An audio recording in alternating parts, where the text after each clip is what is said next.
Good morning, board members, CalHFA staff, and guests. We are welcoming you to the September 23rd CalHFA Board of Directors meeting. We would welcome your participation. There will be an opportunity to provide public comment later in the meeting. At that time, we'll ask that you keep your comments succinct and as short as possible, no longer than 3 minutes. You will be on camera and will be recorded. The recording will be available on the CalHFA website within a few days of the meeting. Also, the handouts for today's meeting can be located in your control panel on your screen with your GoToWebinar, or you can find them on the CalHFA website. I think with that, we'll go ahead and get started, and I'd like to introduce our board chair, Michael Gunning. Good morning, everyone. Thanks, Melissa, and welcome board. Why don't we start with a roll call? Okay, Ms. Avila Farias. Here. Ms. Gallagher. Here. Ms. Gunn for Dr. Bassiani. Here. Mr. Gunning. Here. Mr. Hunter. Here. Mr. Starr for Treasurer Ma. Here. Director Velasquez. Here. Ms. Grant for Secretary Castro Ramirez. Present. Mr. Prince. Excited to be here. Mr. Russell. Present. Ms. Sotelo. Here. Mr. White. Here. Mr. Morgan. Here. Ms. Miller for Department of Finance. I'm not hearing Ms. Miller. Ms. Johnson Hall. Here. So, Mr. Gunning, we do have a full contingent today with one exception, but we definitely have a quorum. Thank you. For a later meeting. In Awesome. order to make a public comment at the appropriate times in the agenda, please raise your hand using the raise hand option on Zoom or dialing *9 from the phone. Please mute your. If you're attending by phone, you will. So, Mr. Gunning, it looks there- like Ms. Miller has joined us from the Department of Finance. Morning, Gail. All right, has everyone had a chance to take a look at the minutes from the last meeting? Is there any comments or addition or subtractions to those minutes? Hearing none, seeing none, let's deem those approved. Moving to item number 3, comments. Certainly a special day today. I know we've all been through this, but we're all excited to welcome Tina in her new role, and just think, yeah, that's right, Claire, right? I think as a board member, I'm very excited. I've been through a few of these before, and I think this is what I'm almost most excited about because she comes from our ranks, so it's an awesome thing. But I want to just give an opportunity to see if any other board members would like to make a comment or welcoming remarks. So, Melissa, I can't see everyone on my screen, but if anyone wants to make a comment, I'd just like to open it up to the board. Chair Gunning, I'll definitely step forward. Tina, so excited to have you, as Michael stated, to have you come from within. To see you in this leadership role is really exciting. I know you've reached out to all of us already, and we're so excited not to only have that personal contact, but to continue to work with you in a different capacity. And we look forward to your leadership, and most importantly, we look forward to supporting and encouraging you through this process. So welcome, and we look forward to all your amazing new ideas. No pressure. Any other board members? Oh, sure. Good morning. Hi, Undersecretary Grant here with BCSH. Just wanted to show a warm welcome to the new Executive Director, Ms. Tina Johnson Hall. Just excited to have you as part of the BCSH family. It was an honor to be able to see and witness your swearing in, Vice Secretary Castro Ramirez. And so on behalf of the entire agency, welcome to the family, and ready to get to business. Good to see everyone. Awesome. Thanks, Melinda.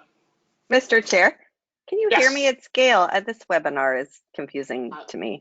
But But it's not Zoom, it's WebEx, Gail. I know, right? I know, I'm sorry. I'm like, yeah, I can handle one new thing a day. But I too am just thrilled to welcome Tina, and it's just such an honor. And we are truly, I think, with her leadership, going to be able to change the housing landscape in California. And it's an honor and a privilege. And, I love, for those of us that have been doing this a really long time in public service, I love it when people actually talk about the people and not just the service. And Tina's amazing at that. So welcome, and truly an honor to be here. Thank you. And thank you for your continued leadership as well, Mr. Chair. Really appreciate it. Oh, thank you, Gail. I hope you feel the love, Tina. It's a fun. Final remarks. I think a lot of you, I know Gustavo, you were on the call last Friday with the governor. He did a big call with a lot of the housing groups regarding signing of SVs 8, 9, and 10. I don't know about you guys, but I think there's more to come, right? We've taken some steps, but we're clearly positioned to do more on housing, just a critical issue for all Californians.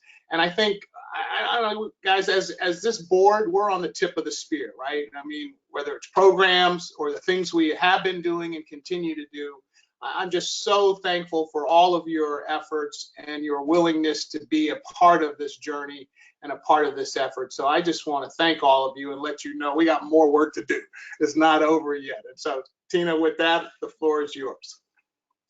Well, thank you, Chair Gunning. Thank you, board members. I am so excited to be back with you all. Obviously, I'm in a different chair, a very different seat, in fact. I'm now living in Sacramento. I'm working from the office. When I'm not in LA closing out responsibilities there, I tend to spend most weekends just trying to learn more about this great city. I want to first thank everyone on the board for all of your support as part of the executive director appointment process. Your contributions are so appreciated, and it's going to fuel me. It's going to get me even more excited about this journey that I'm on. I'm so glad that you've taken time to taken me up on my offer to meet individually. It's been great to get to know you better and hear each of your detailed perspectives. And while I haven't met all of you just yet, I'm compiling the feedback that I've received and plan to share the collective response, as well as any plans of action that come out of those conversations once I finish meeting with everyone. This is probably a great time to mention that we will soon have a new ex officio board member, as Samuel CalHFA has been appointed as the new director of the Governor's Office of Planning and Research. And with that, I'd like to thank Scott Morgan. Good to see you, Scott, who has been serving as OPR's acting director, as well as his designee, Ellen Campbell, who has also participated in the CalHFA board meetings during the transition. So, as you all are aware, I was sworn in by Madam Secretary Lourdes Castro Ramirez on August 24th in a beautifully designed swearing in ceremony that was attended virtually by CalHFA staff members, as well as my husband, children, and my grandchild. And frankly, eventually my parents even got to see parts of the ceremony in East Texas. That was a very special moment for me, for which I am eternally grateful. Thank you, Secretary Castro and your staff. Beautiful. And then after which, I was immediately put to work. And as you might imagine, my first 30 days has been quite a whirlwind. Now that I've had sometimes a peek into the sausage making, I have to go back and give a shout out to Tia Boatman Patterson for all that she accomplished in her 6-year reign. It's really amazing to see everything that she and Don and the rest of the CalHFA team have put together. And to that, I also want to thank Don again for an incredible job leading the agency through this transition period. But moreover, Don, you get a gold star for holding me up during my first 30 days. I feel the love, and it's going to make me do even better, make me feel even better about taking on this role. I've also met with different CalHFA directors and some divisions on all aspects of this organization and the important work that we are doing. I'm taking it all in, and I have tried to hit the ground running. I recently spoke alongside some of the HFA directors on fair housing and equity and homeownership panel that was taped by the National Association of Securities Professionals Conference just earlier this month. And I also co-authored a very important opinion piece that was published in Affordable Housing Finance, urging Congress to include a provision in the infrastructure budget reconciliation package to reduce the requirement that 50% of a project must be financed by private activity bonds to access 4% tax credit. That op-ed was published on a Thursday, and by that Saturday, we had heard that the provision was included in the next draft of the bill. This action, which is a priority for the administration here in California, has immense support nationally, locally, regionally, and will be a huge plus for our state as it would open up and bottleneck projects that are caused by our oversubscribed bond cap. We will keep tabs on the final bill and let you know how it goes, but I'm feeling real good about the direction that we're moving in. Speaking of opinion pieces, I was cheering in my office when I read the article that Secretary Castro Ramirez wrote last week about coordination between the various housing departments in California.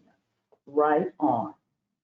Thank you to the Secretary for highlighting how important it is for us all to collaborate, especially with the Newsom administration that is so focused on addressing California housing needs. We all need to be in this together. On the legislative front, it was quite busy with the federal advocacy I mentioned earlier.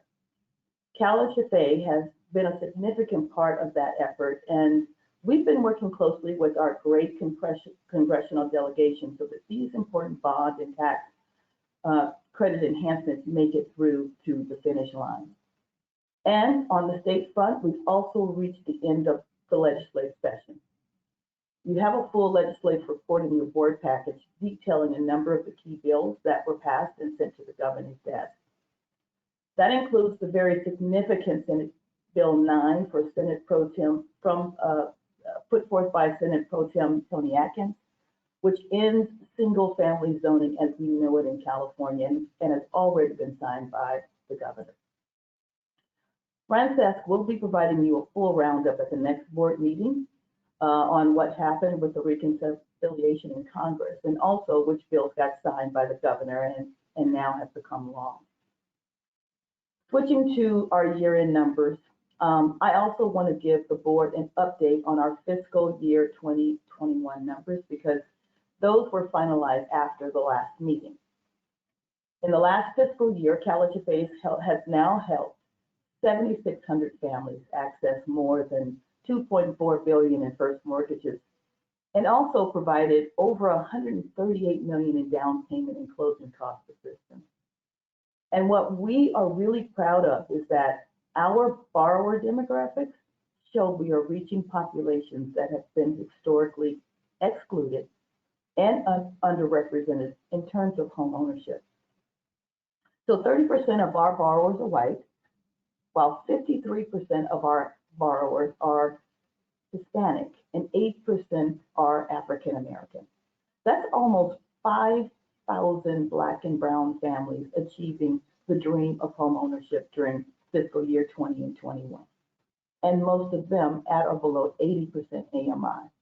Bravo to the team for that. That's going to change lives. On our multifamily side, we use $1.8 billion to finance the creation and preservation of more than 5,000, close to 5,100 affordable units. This is an all-time single-year high for CalHFA's multifamily program. Just an amazing job by both the single family and multifamily division and the rest of the staff that supports them to get those numbers out. In fact, our team actually got a little bigger last week as we brought on Erwin Tam, who is our new financing director. Good morning, Erwin, I see you there. And Ellen Martin, who is your new director of business development and stakeholder relations. And they have both jumped right in, or should I say, they both got jumped in. And with Erwin stepping in, now is the time to give a special thank you to our Tim of all trades, Tim Sue. Tim, thank you. You have filled the role of financing director and the role of single family program, and you've done a phenomenal job. Also, I want to give thanks to our Director of Administration, Jennifer LaBeouf, and her wonderful human resource team for shepherding the recruitment process for all of these executive positions, and as well as myself. She and her team have done a heck of a job. And in fact, with our new risk manager, when our new risk manager starts, which is coming soon, it will be the first time in the last 7 years that all of the exempt positions at CalHFA have been filled at one time. The last thing I want to mention is that we tabulated second quarter numbers on the National Mortgage Settlement Housing Counseling Program, which, as you know, provides free confidential counseling sessions to Californians with housing issues. Through the end of June, more than 11,000 families across California have taken advantage of this program. And there are currently 198 HUD certified housing counselors available to give help. They are our boots on the ground partners, which I think I love. So lastly, I just want to share one thing. When I met with you all the last time, I shared with you my vision. Frankly, now that I've got that peek in the sausage making, I probably need to revisit that vision a little bit. So I'm going to get back to you. But I'll share where I'm going to start. I'm going to start with our purpose and mission: to create and finance progressive housing solutions so that more Californians have a place to call home. That's where we're going to start. Now that we are fully staffed from a director's level, we still have more people to add to that staff, but I think we're ready, especially if you consider our financial position, for a lot more vision casting, which will include coming up with some more and new and innovative housing solutions for the the folks that we care about most, which is the people who live here. So we will continue to leverage partnerships. We will continue to collaborate. We will continue to do the hard work that is required to get this done. And with your help, I know we can. So those are my comments, Chair Gunning. Thank you. And thank you again for putting me in this chair of privilege. Awesome. Thank you, Tina. All right, let's jump into the agenda. Unless any board members have a comment. Great. Then let's get going. Was it item 4?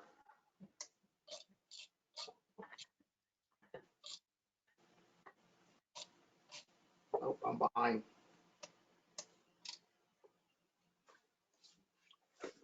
You ready? Let's go. Okay. Good Thanks, morning. Good morning, Chair Gunning and members of the board. My name is Kate Ferguson.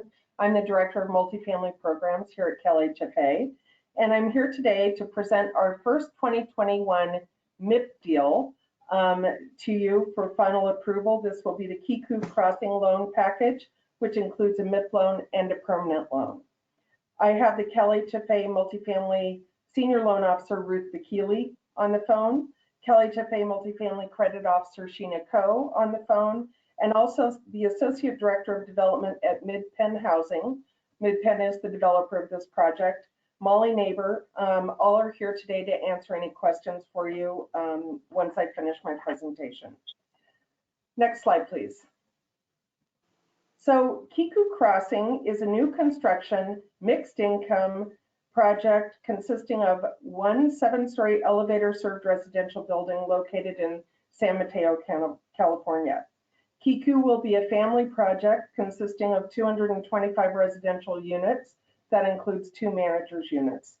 There will be a unit mix including studio, 1, 2, and 3 bedroom units, and rents will be restricted at affordabilities between 30 and 80% of the San Mateo County area median income. Next slide, please. Next slide, Courtney.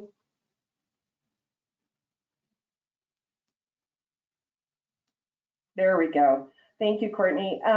So this is an aerial view of the site. Kiku will be located on a 2.3-acre site that fronts East 4th Avenue in the city and county of San Mateo. The site is owned by the city of San Mateo, and it will be ground leased to the borrower at a cost of $1 a year for a 99-year lease term. The residential structure, this is located in a high resource area per TCAC's opportunity map, and the residential structure will be constructed on this 1.16 acre parcel of the site, which is zoned for high density residential and which is identified as the square red box at the top of the screen. The remainder of the site, the rectangular red box, which is across the street from the residential property, is to be developed as part of the project development plan and will be a higher density parking structure that will serve both the project and the city and the public, the city of San Mateo. The developer, as I said, is Mid-Penn Housing Corporation, which is a nonprofit organization. They have developed over 7,000 affordable multifamily housing units during their tenure. Mid-Penn currently has 7 projects under construction and 31 projects in various stages of development throughout the state of California. They focus on building high-quality projects serving family, seniors, and special needs tenants. This project will be also managed by Mid-Penn Property, which currently manages a total of 103 projects, totaling over 7,200 units. CalHFA, for your information, currently has 24 projects in their permanent loan portfolio that have been developed where our borrower is Mid-Penn Housing. Next slide, please.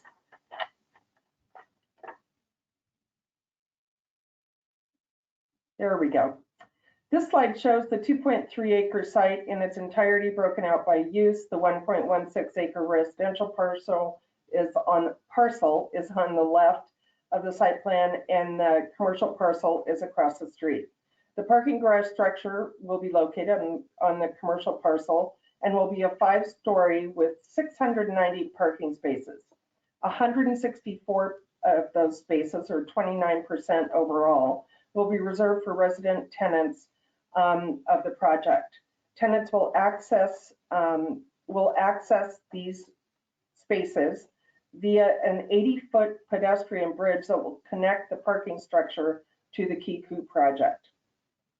The 526 spaces which remain that are not designated for tenant use will be public spaces, and the parking structure will be owned by the city.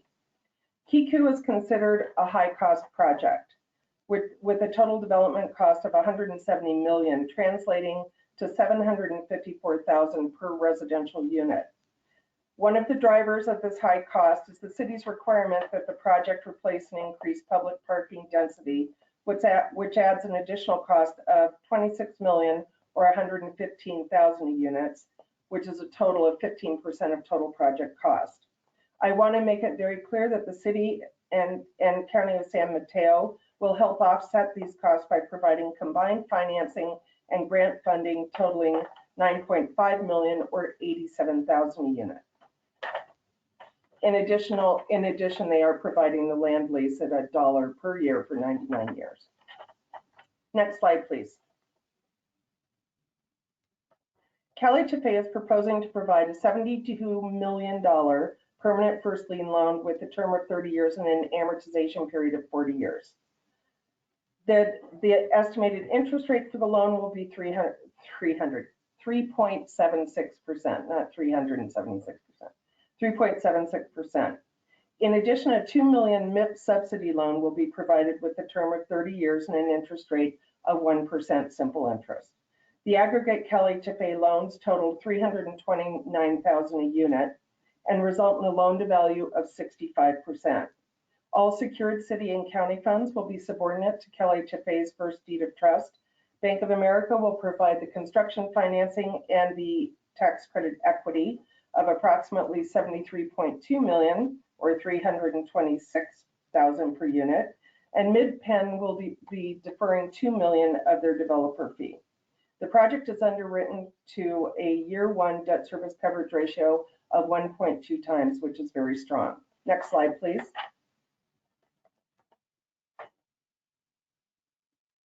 This is just a view of the existing site, which includes existing parking lot and commercial structure. All of this will be demolished prior to the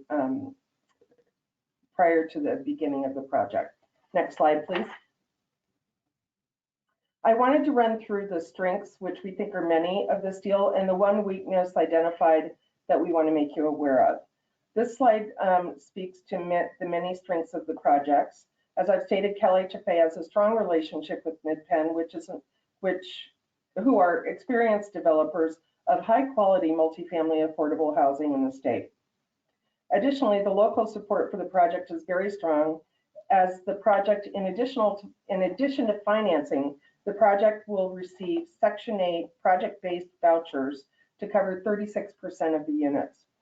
A cash developer fee of nearly $5 million to be paid out at permanent conversion will provide additional cushion to cover any cost overruns during construction, and the underwriting of the project is conservative while still providing a 65% loan to value and 1.20 debt service coverage ratio. The primary identified weakness involves needed remediation of environmental issues related to soils and soils vapors. The total cost of the remediation is only $1 million. As you know, the city of San Mateo is the lessor of the property, and under the ground lease, they will fully indemnify the borrower for environmental issues, which have been identified and which may be identified in the future. Additionally, the costs of the remediation are included in the budget, and as outlined above, we have an additional $5 million in cash developer fee being held back in the event there are any cost overruns. Next slide, please. So that concludes my brief presentation on Kiku. We are very excited about this project. We think it's a great partnership with the city and county of San Mateo, and we're very pleased to be doing business again with MidPenn Housing, and we'd like to take any questions you might have. Great, thank you, Kate. Any questions from board members? This is Eileen. I have a quick question on the parking. I was a little confused by the densification. I understand there's a parking lot that's being replaced and then there's parking needs in the building. Can you just maybe recap again the densification and what's sort of external to the project that's being added and not offset? I'm just curious about that. This isn't uncommon for localities to ask for additional density parking to be included in project costs. I would say that the city of San Mateo is coming to the table with at least half of the cost in debt and grants, cash flow debt and grants for that parking structure. Additionally, they're providing the land value per the appraisal is $28 million, and they're providing a 99-year lease for $1 a year. So I think this isn't uncommon to see, especially in and around San Mateo. We've had this come up before, but they do tend to put in resources to help offset that cost. Yes, Mr. Russell. I don't know if I'm supposed to call in you or Mr. Gunning. I'll accept the call. I'll take the call. I want to dig into this a little bit because I find it really disturbing, honestly, if we are using any form of affordable housing resources to produce parking. And to the extent that a municipality is providing a discounted land value to a project, in my view, that's to actually support the housing. That is the public benefit we would expect. And so can you demonstrate with the finances exactly what the additional burden of the parking above and beyond the benefit to the residents is? And are we proposing to use public funds for affordable housing to build parking for the city, county? So as I said, the total development cost is 170 million of the project overall, which is high cost, 754,000 per unit. The largest contributor to that is the parking structure, which is 26 million, which is 115,000 a unit. The city is putting in 87,000 per unit of that in cash, in grants and debt, sub-debt to the project, as well as providing the ground lease at $1. They will operate the parking, and then they're also giving 164 spaces to the project, which is 29% of the project, of the parking structure. I have Molly Neighbor on the phone if you'd like to hear from the developer. As I said, this is not an uncommon request to increase parking density and to attach it to the development of affordable housing for some localities. So I completely understand what you're saying, but I would say that I think the city, for the benefit of those 164 spaces, there will be some costs that are covered by debt associated with CalHFA, but fundamentally, the 87,000 a unit in cash that the city is putting in, combined with the ground lease, yes, those go to the benefit of the project, but quite frankly, and that is one of the reasons why there's such a strong debt service coverage and such a strong loan to value. But absolutely, there's public parking is being added, and that will benefit the city and the other residents of the city of San Mateo. Sure. No, I get that, and I think we've had issues before where extraordinary development impact fees have been a significant cost factor, and to me, this is just a way of shifting those fees into actual construction rather than paying fees, and it really, it deeply disturbs me. We're having issues down here with surplus lands and public agencies where they're asking for, we're actually reducing the parking on these sites because recognizing that we're providing customers for a downtown in this case, potential riders if there's transit nearby in lieu of cars, and that we would use affordable housing dollars in any way to pay for a mode of transportation that is contributing to our climate crisis, to me is disturbing on a couple of levels. So I love this developer. I love the housing part of the project. I will listen to my fellow my colleagues here, but I'm really disturbed by the idea that we're supporting such a large parking structure and that we're using public dollars to do that. I also want to say, Mr. Russell, that we do have Bank of America coming in with 326,000 a unit. Our loan will be 329,000 a unit. So that's the aggregate CalHFA public, if you want to, the public support, public benefit dollars in my mind. The Bank of America will be coming in with 326,000 a unit, almost equal, we have a 65% loan to value in equity. So to the extent, the equity is definitely derived from tax credits. So but as I said, this is not uncommon, and I agree with you. It's a concern. Chair Gunning, may I just maybe help out a little bit here? Please. I do think that this is unusual. I don't see this happening frequently, and I certainly haven't seen it at CalHFA. But to the extent that this project was awarded on August 11th and awarded bonds and credits by our sister agencies, I'm sure that there was some, level of deep analysis relative to this. And I think that, it is a an important part for CalHFA to partner with localities to use their land in the highest and best use that they see necessary, given their local policies and the politics associated with the work that they're doing. However, Kate, I think that instead of working to tell us that this is average and this is usual, let's maybe modify the staff report to extrapolate and to, really be specific about what it is that we're paying for, because I think that to be completely transparent in the public arena is critical. And the reality is that looking at the staff report, it's only 5.5 million that's coming from the city in the form of a parking fund grant, actually only 5 million. And so I think that there is certainly an argument to be had, Kate, about paying 100% for the 164 parking spaces that we're using, and you can do a full load on those and associate those costs specifically to the housing. But if there is any form of our loan or tax credits that are going to be used for the payment of the parking structure, I think we have to be clear and transparent about that. I don't think that, and that has to be called out in the staff report, which right now I don't feel it is.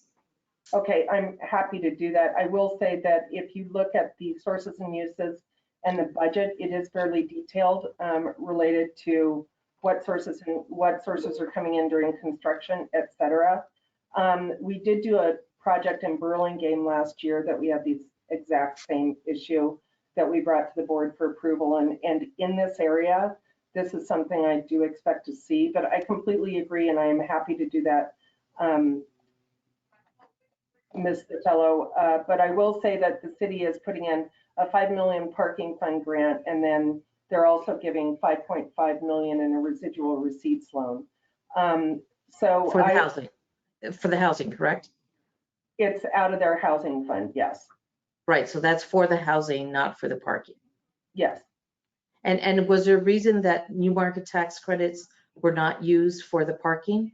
Is this free parking to the public, or is there going to be charges? Yeah, I would like to let Molly Neighbor, who's on behalf of the developer MidPen, address that, if that's all right. Hi, Molly? this is Molly Neighbor from MidPen Housing. Thank you for the opportunity to speak and for the thoughtful questions. Certainly, we've received similar thoughtful questions from every public partner involved in this development over the past 3.5 years. So to start, I wanted to just, I'll get to the question on the charge, but I just want to first circle back to the overall cost of the garage, the 26 million, and share that I think about the stalls, the 690 stalls in this 26 million garage in 3 categories. There's 164 residential parking spaces, so that's a parking ratio of about 0.7. Then there's 235 stalls that replace the existing public parking stalls on the 2 development sites. And then there's just under 300 new stalls, which were a condition for the development from the very beginning when the city ran a competitive RFP process for workforce housing that wasn't necessarily affordable and public parking. So those are kind of the categories of stalls, and also residents can use the public parking stalls in off hours. The public parking stalls will have a very minimal charge.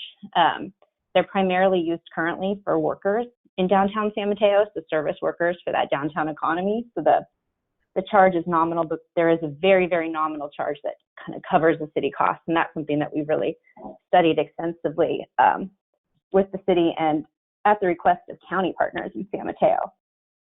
In terms of sources, during the construction period, the costs will be covered through that city grant that was referenced, and also through our taxable construction loan proceeds. And during the permanent period, the costs will be covered through that same grant and equity. I will also note that one of the reasons we're really excited to have access to those public parking stalls during off hours is at the request of the city. During the development process, we put our entitlement on hold and use new state legislation to add 61 housing units to get to that total of 225 without adding any parking. So in addition to the public continuing to use the parking at these locations, having new parking, the residents, when they get home from work at night, if they don't have an assigned stall and are not fully relying on public transit, will also be using these stalls. Thank you. So this is Preston, and Ms. Sotelo, you are always so thoughtful in your comments, but I have to tell you, I'm much more leaning towards the way Mr. Russell was going. I feel that there's well, let me start with a comment about the costs. I mean, 700 for 25 million, so that's 35,000 per stall. I don't know if that's the true cost of like structured parking. It seems like structured parking is a little bit higher. But with that aside, I mean, so I have concerns about that.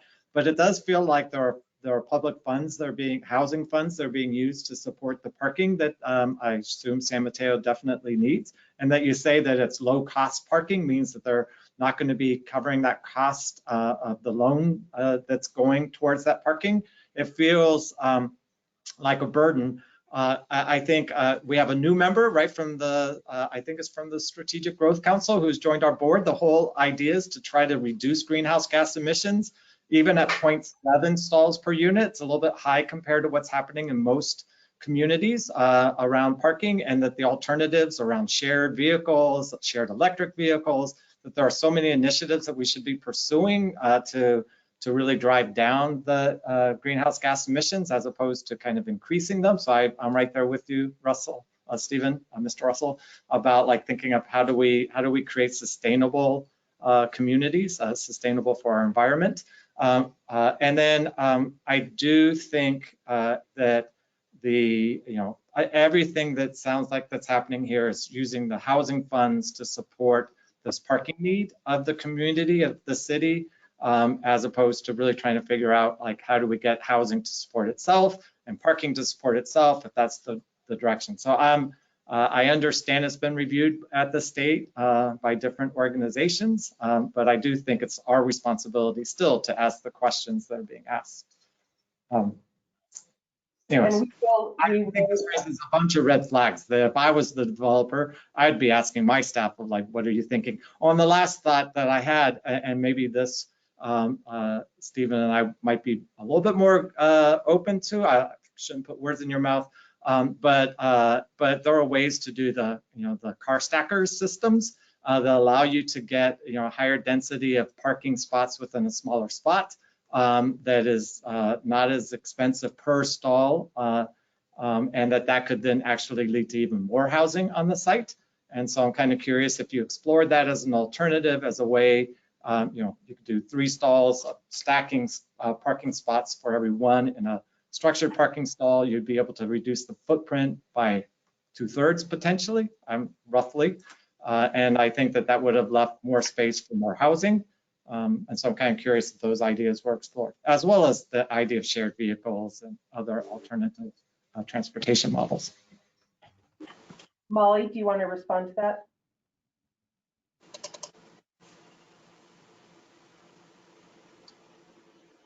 Molly, are you still on the line? I'm still on the line. I was double muted. I apologize. Oh, that's all right.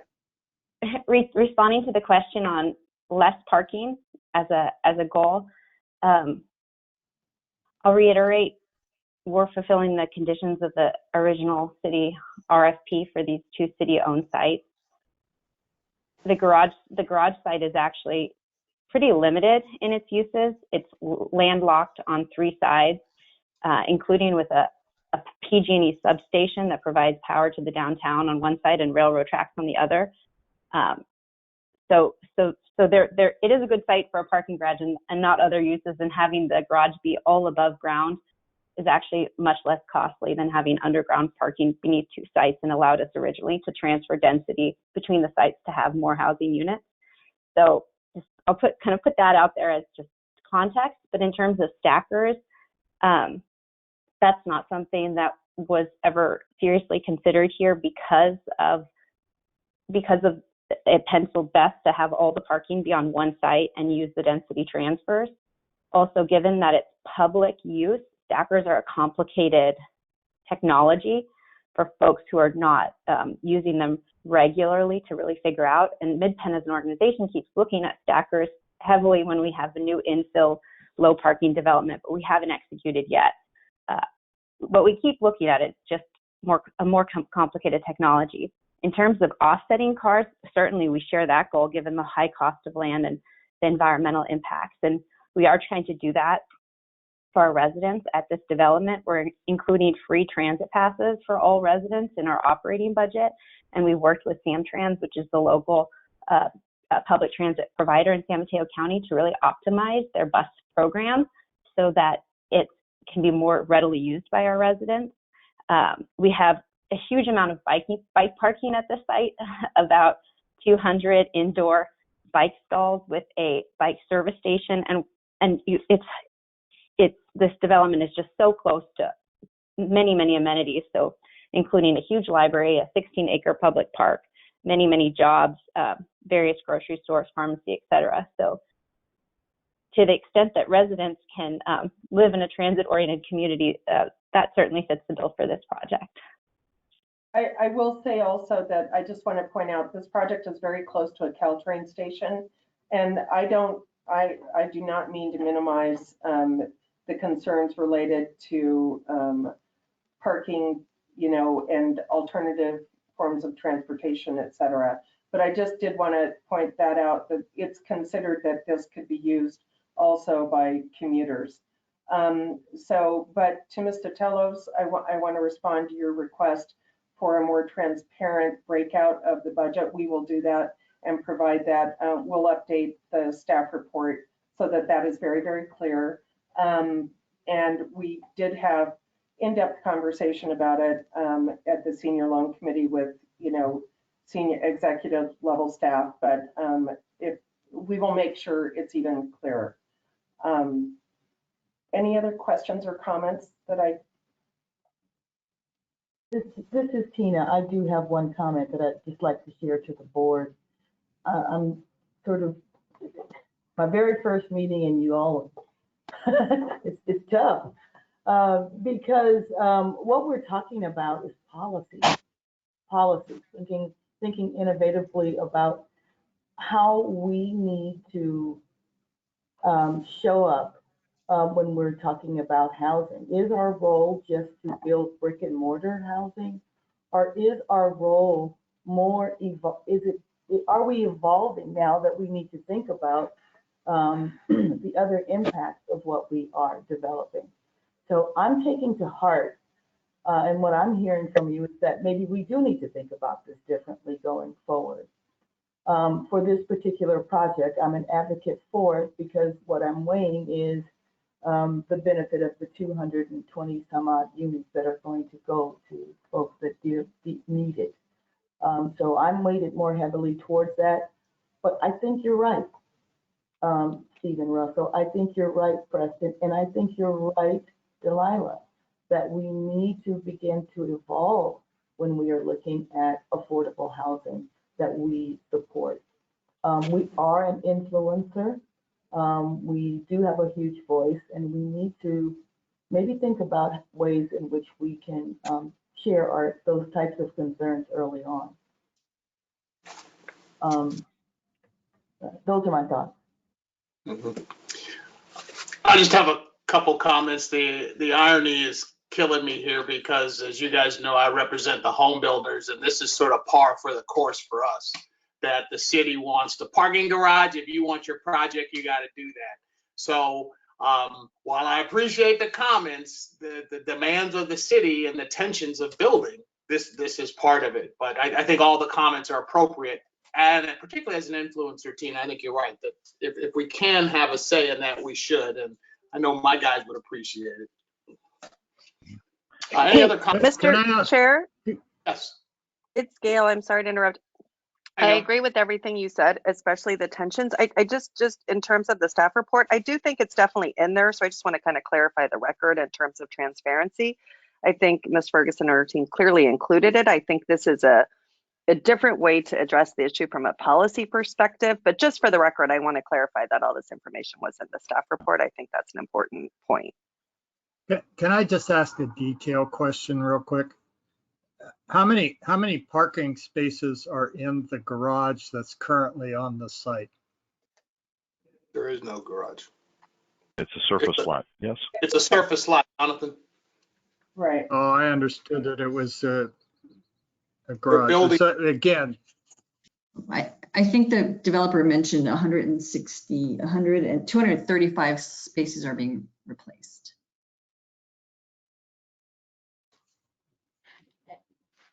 And Tina, I don't want to belabor the point on the staff report. The overall information is there. It is just not crystal clear and not clearly delineated that it is parking cost. So yes, the information is there, but what I'm asking for is to be, completely overt about that, the detail of that. And the only comfort that I think that we can get relative to the conversation we had here was that during construction, the taxable bonds will be paying for the construction of the building, of the parking structure. And what I heard was that the tax credit equity was going to be paying for the permanent takeout of those taxable bonds. And so the CalHFA permanent loan will not be going to pay for the construction of the parking structure as was represented. So I just want, if that is truly the case, Kate, if you can confirm that. Yes, and I will make sure that we make it crystal clear in the staff report. Okay, so the permanent loan that's being requested of the CalHFA board is not going to pay for the public parking spaces in the parking structure. The permanent loan will go to repay the construction loan. The construction loan provided by B of A will be repaid in part by the CalHFA permanent loan and in part by the B of A tax credit investment. So we will make it clear that our portion of that repayment cannot go to cover the repayment of the repayment of costs related to the parking structure. Is that what I hear you asking us? I will make every effort to ensure that we do that. Well, I'm just responding to whether it's the developer's earlier comment that the tax credit equity was the one that was going to take out the taxable tail or the taxable bond that paid for the structure. It should be that I don't have the full sources and uses.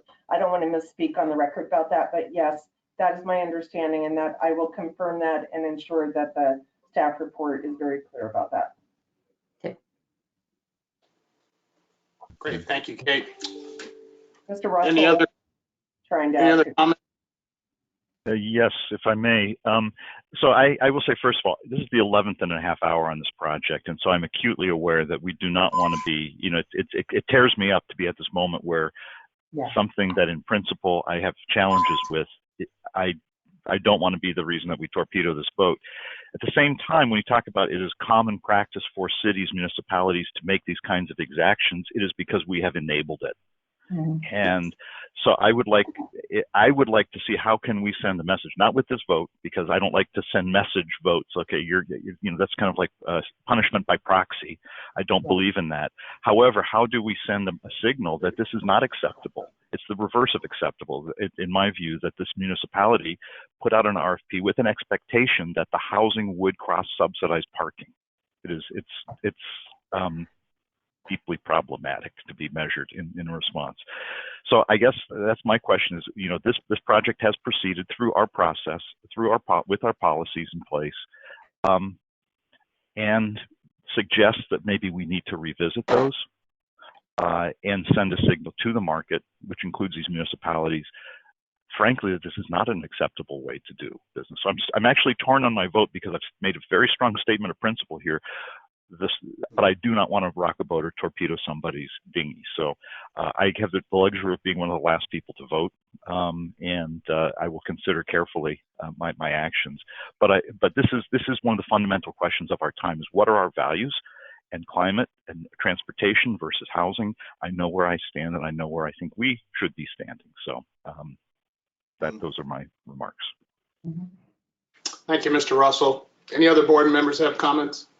Yeah, I do. I have a slightly different take on this. I don't begrudge the city of San Mateo using its limited resources and assets to leverage, important infrastructure that ultimately, hopefully, promotes transit use right next to the Caltrain station, maybe.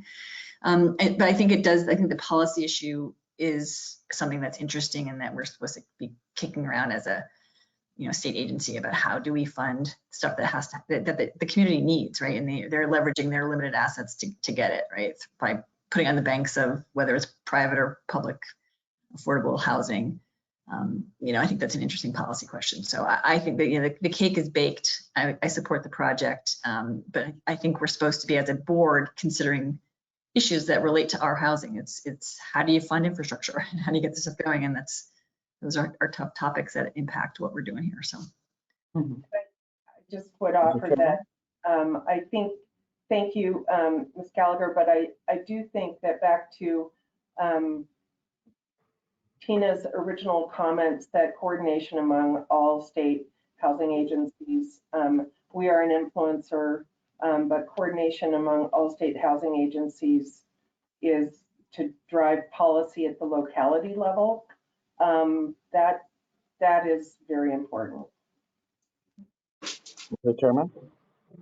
Yes, go ahead, Mr. Velasquez. So, I just want to make a quick comment about the policy, because we are going through the review of 6 cycle elements, and parking is a critical part of that review as we speak. As you may have seen, the last legislative cycle, there were a couple of minimum parking bills that did not make it. And the reason why it did not make it is because there's just a ton of pressure from localities up to the legislature to keep maintaining the status quo when it comes to parking. And this is not the direction in which this administration is going. So we have a conflict here, a policy conflict, I believe, that we have to resolve and resolve quickly. So we have members of the administration listening here. I think we need to kind of keep putting this back on the table and keep talking to all of our partner agencies and departments and the legislature around these issues. And I really appreciate, it's so crystal clear how just one project kind of exemplified so well a major policy issue, policy problem that we are encountering in the state. And it is a huge conflict that is, again, it just comes to the surface crystal clear in this vote that we are about to take. And so, I just want to, I think, speak on behalf of the administration that we'll keep looking at this. This is a problem, and it needs to be resolved too. Yeah, Mr. Velasquez is referencing AB 1401, which would have handled this, but you're right. Tension in the legislature as well on this issue, but kudos to Mr. Russell for bringing it up, and it's clearly a policy issue that we got to think about as we go forward. Any other comments from board members? Yes, Chair Gunny, Anna Marie. See, I wish we had Zoom. It's so hard to raise your hand on these. I know, right? Anyway, I echo all of my colleagues' sentiment. I too am very conflicted. I mean, we should be the leaders in fighting climate change and advocating for affordable housing. And as someone who served at the local level, there is a lot of conflict policy, and we need to clean our act up, and we need to have a lot stronger leadership coming from the state down to the municipalities. They, want to, exactly how Gustavo stated, they want to keep the status quo of, 1920 planning, and it does not conform to where we are as a society and what we're dealing with climate change. So, I'm very torn with this project that, as we stated, it's kind of already in the cookie cutter baking stage, and it's desperately needed, but by no means should we rubber stamp this moving forward with future projects. And I really think we need to spend a lot of effort at our local level of really educating and changing the trajectory of how these projects come through the pipeline. And it shouldn't be at the tail end. And, planners need to be involved because there's a lot of old school thinking and planning philosophy out there. And so there's a lot of more stakeholders that need to come to the table. And I think we are in a wonderful position to be the leadership because we can't, if they know they can get the financing, nothing's going to stop the behavior. So again, good project, just not in sync with our values and where we need to go. Thank you, Anna Maria. Any other comments from board members? Good conversation, great conversation. Tina, we clearly have a policy issue to discuss. We'll keep that on the table. Thank you, Mr. Russell. With that, Melissa, how about a roll call? Or any final wrap-up comments, Kate? No, thank you, Chair Gunning. Okay. Kate, I'm sorry, Mr. Gunning, can I just ask, Chair Gunning, can I just ask, Go ahead. in terms of the timing associated with this project, tax credits and CIDLAC awarded on August 11th. What is the closing deadline for the project? And is there an opportunity to? I believe, Molly, correct me if I'm wrong, but I believe that the August awards have to be closed by February. That's correct. Okay. I think specifically this had a 195-day deadline. And so that if we postpone this project and the vote associated with this project to the next meeting, would you be able to make that deadline? We are planning to close I'm sorry, go ahead. The closing is on track for January 12th. Okay. And just for a point of reference, our next meeting is October 21st. Okay. Thank you. I just wanted to be clear about those deadlines. The actual deadline is February 7th. For all tax credit deals that were allocated in August. So Delilah, are you proposing that the revisions, I'm definitely open to those revisions of cleaning up the staff report to make it very clear what we're funding. Is that what your inquiry was, if that language needed to come back to us in October? Is that your thought process? Yeah, I just wanted to have everybody understand the timelines associated with the project. And for those that were having consternation around the vote and quote unquote torpedoing the project, just understanding the deadlines associated with it. And if there was something that could be further explained or report back made to the board. For me, it's cleaning up the board memo that outlines the use of the CalHFA funds. The other is to address why new market tax credits or another private source of funding was not used to generate the dollars necessary to pay for the garage. And then, it would just give an opportunity for, like Mr. Velasquez had said, a chance to have additional input to the project if that were necessary. But no, it was just mostly to have everybody understand the timeline. Okay. Any other comments?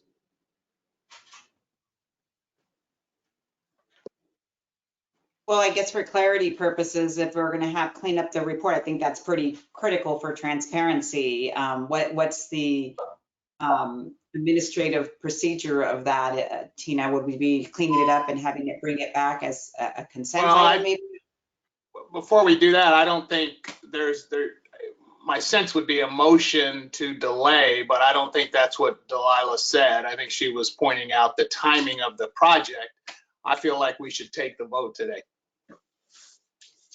Well, that's Chair Gunning, that's what I'm trying to clarify. It's like we have a staff report that needs some cleanup of clarification. I'm asking administratively, how is that being done? It can be done silently, where we just direct staff to clean it up, and we think that it says what we mean, or that if it's revised and then it needs to come back to board. I mean, that's a legal question. I'm not sure how we would proceed on that, but I do think I think part of the motion is cleaning up that language in the staff report. Again, I don't want to put words in my colleague's mouth. So Delilah is that, and Delilah was just kind of framing for us, what impacts that may be if we chose an actual delay or just a direction, administrative direction to clean up the staff report.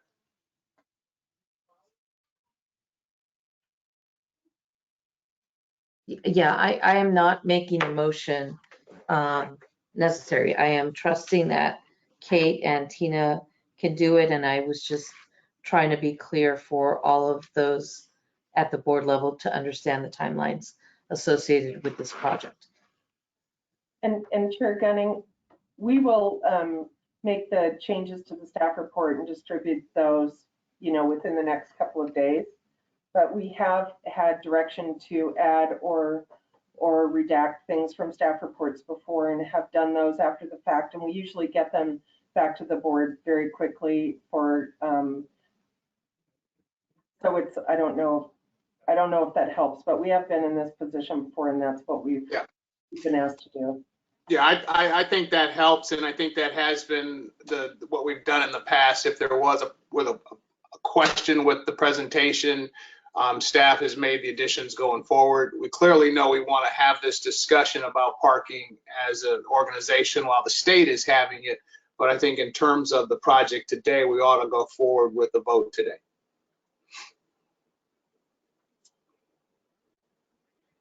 So, Melissa, roll call, please.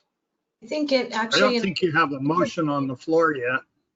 Correct. We need a motion in order to proceed. So I will be so bold as to move approval of resolution 21-15. Thank you, Jonathan. Is there a second? I second. Second by Mr. White, moved by Jonathan. Melissa? Ms. Avila Farias? No. Ms. Gallagher? Yes. Ms. Gunn? Yes. Mr. Gunning? Yes. Mr. Hunter? Yes. Mr. Starr? Yes. Director Velasquez? Yes. Ms. Grant? Yes. Mr. Prince? No. Mr. Russell? No. Ms. Sotelo? Yes. Mr. White? Yes. Resolution 21-15 is approved. Thank you, Melissa. Thank you, board members. Very good conversation. Moving on to item 5. Mr. Sue?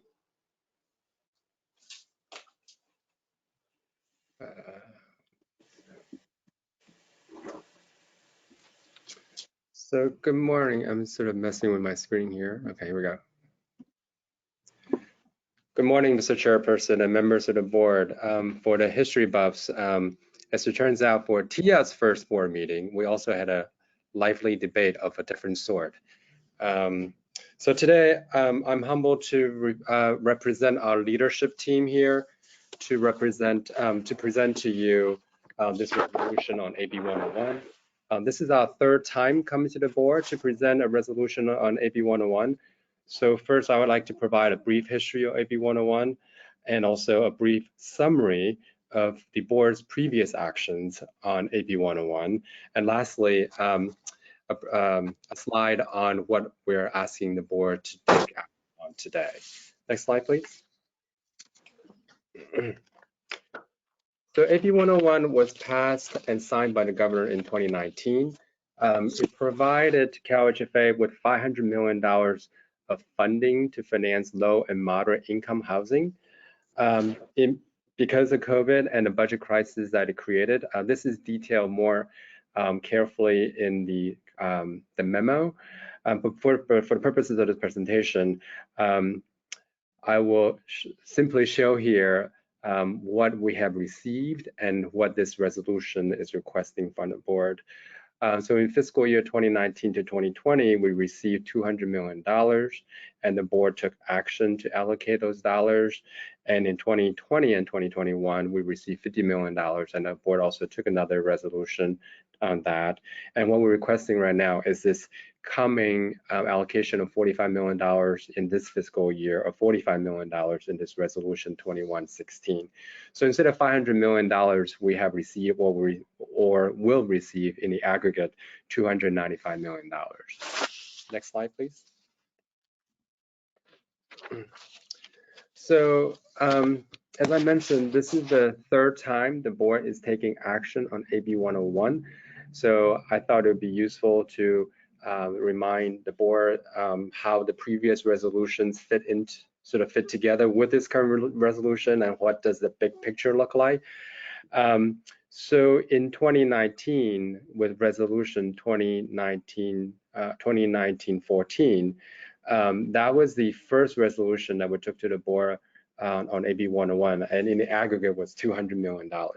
So in that resolution, the board allocated $140 million for this mixed income program that is now the mainstay of our multifamily lending. And then we also allocated $60 million to be spread among three different things you see here. Nearly $1 million for communal land trust, about $19 million for single family ADUs, accessory dwelling units, and about $40 million of single family down payment assistance to be used in a very specific way. For example, in DPAs in disaster areas, for example.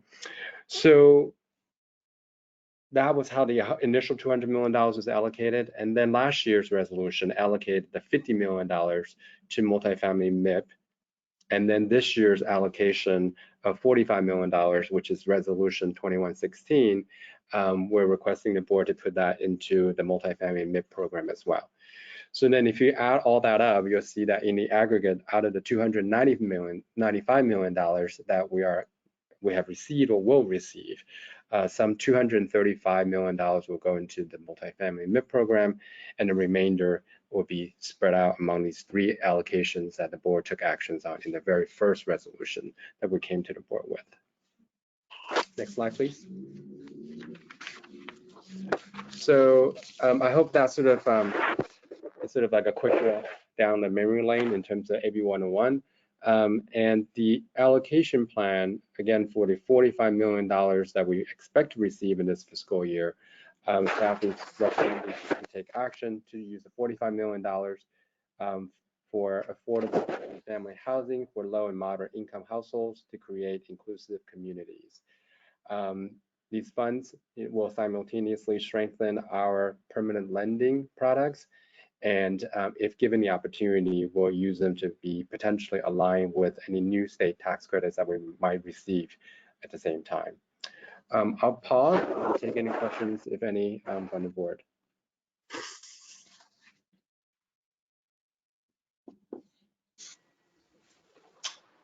Any questions from board members? Yeah, I just had a question. It might be too much of a tangent to this proposal here, the resolution, but it's on the ADU program. You know, one question I know it's been a policy focus at the state level and some local areas as well. And the question I have is there an effort, a sort of corollary effort to create some efficiencies in that. So we're, from a zoning perspective, there's a lot more permitted. From a financing perspective, there's more permitted. The building of an individual unit is still so bespoke unless there's more of a, I know there are these pandemic companies that have been doing kind of more manufactured ADUs. Is there any kind of coordination among those kinds of things just to facilitate permitting, or is that kind of a different realm completely? Is that local decision making? And is that just too random a tangent in general for you're proposing here? No, it's okay. And I'm assuming that's directed at me, and I feel like it's a little bit about my pay grade in terms of the. But in any case, I'll do my best. I will talk about the ADU program next, but to the extent that that question is directed within the canon of what I understand, what we have created in terms of the ADU program is very similar to what we're doing on single family, in the sense that we're hoping that our program is flexible enough to fit in all sorts of situations. So there are locals that are a little bit more sort of motivated or have done more work to streamline everything that they do on ADU than others.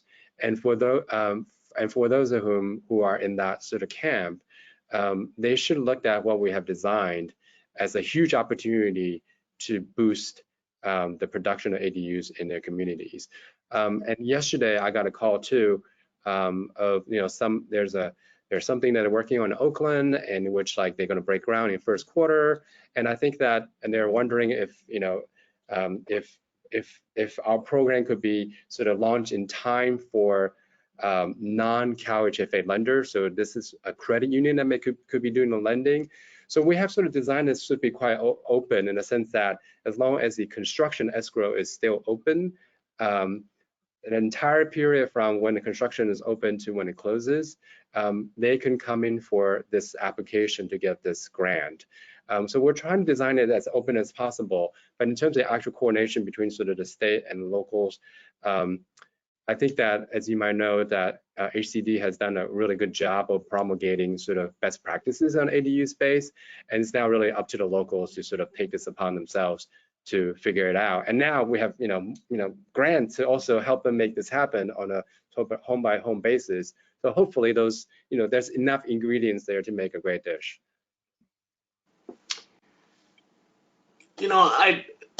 Eileen, it's a great question, because there's been so many bills passed in the past couple of years on ADUs. We almost need a new scorecard on how they interact and overlap and how it works in our program. That's actually a good thought, because what supersedes what? The locals have jurisdiction, so that's it's a good question, and I think I'm going to have someone in the legislature work on that.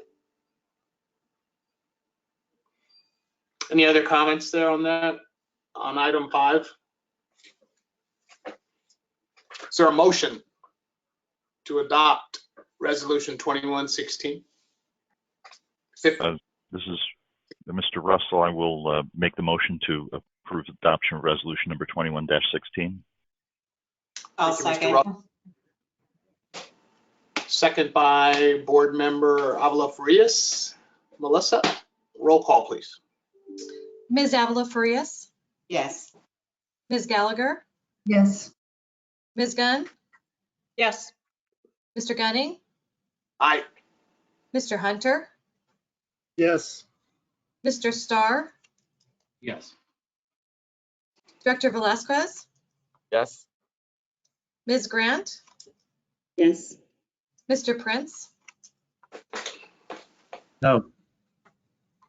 Mr. Russell, Aye. Ms. Sotelo, Yes. Mr. White. Yes. Resolution 21-16 is approved. Awesome. Thank you, Melissa. Let's move on to item number 6. I think you're still in the queue, Tim. Yep. So this is potentially the board's second action on funds that are coming from COVID-19 federal packages. The board might recall that early this year, the board took action on a homeowner assistance fund that is now taking up a lot of energy to stand up. Rebecca is going to talk about that in a little bit after my presentation. So again, this is the second funding, if you will, from COVID-19 funds that are created under ARPA. Next slide, please. So the funds in question here are $81 million, and they're part of the coronavirus state and local fiscal recovery funds authorized under ARPA. And intent of these funds are to address the economic fallout from the pandemic and lay the foundation for a very strong and equitable recovery, and to also help the communities who are disproportionately affected or impacted by COVID to recover. Those are the high-level purposes of the funds. Next slide, please. So Resolution 2117 is requesting that the board allocate these $81 million that we're going to receive to develop a grant program, which I kind of sort of loosely alluded to from the last presentation, but I'll talk about more in detail here, to create an $81 million grant program to help moderate and low income households to build accessory dwelling units. And in so doing, we hope that it will strengthen these communities who are disproportionately impacted by COVID-19 and to create opportunities for multi-generational housing, extended family housing. This is something that I've talked to some members of this board about, and also to create equity and intergenerational wealth building opportunities. And then for some who are not, let's say, in a position of needing multi-generational housing, to create additional income that could stabilize their financial situation. And there's a tremendous focus in terms of the use of this money on what I sometimes refer to as a geographic filter, meaning that we are focused on using this money on the qualified census tracts. This is as defined by HUD, which means that it's 50% of the population are at 60% AMI. And we're also going to leverage the good work that the Treasurer's Office has done on opportunity mapping from TCAC, in which they have identified high segregation and poverty and low resource areas. This is work that the Treasurer has done in collaboration with UC Berkeley. These three areas are areas that we really focus on, and the funding of ADUs in these areas are going to be prioritized in our program. Next slide, please. So I just want to provide a little bit of high-level summary of what the program is, but I just want to make sure that the board also understands that the resolution itself is approving staff to create a program. And in terms of the program details, it's not, the resolution is not necessarily approving a program per se, because we find a lot of times that the program itself could change because of the feedback we're getting from lenders or we're getting from borrowers. But nevertheless, I'd like to provide a little bit of high-level summary of what the program is now.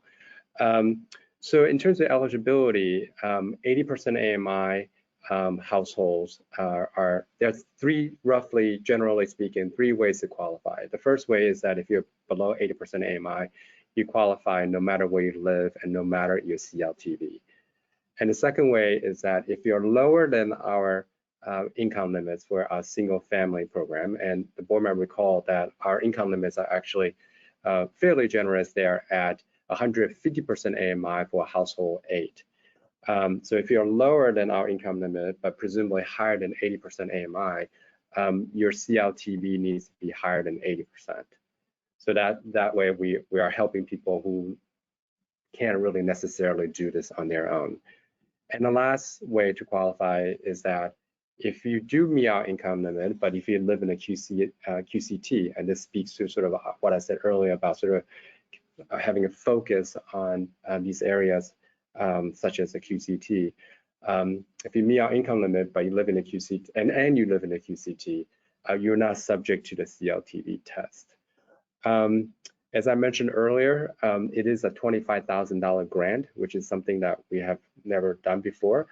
And the grant in large part is to help pay for some of the pre-development costs that can come into the equation to build an ADU. We are very open as to what these costs might include. They could be permits, impact fees, surveys, and design fees, architectural designs.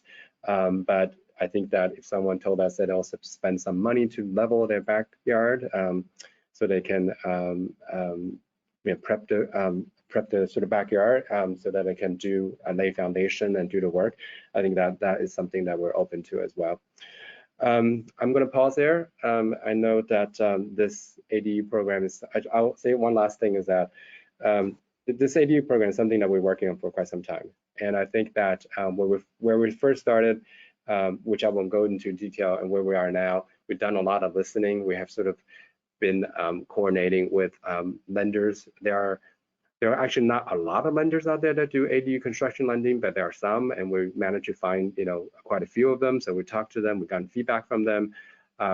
We talked to certain board members here too, and then we also have talked to Fannie Mae a lot about what they might want to do in terms of ADU.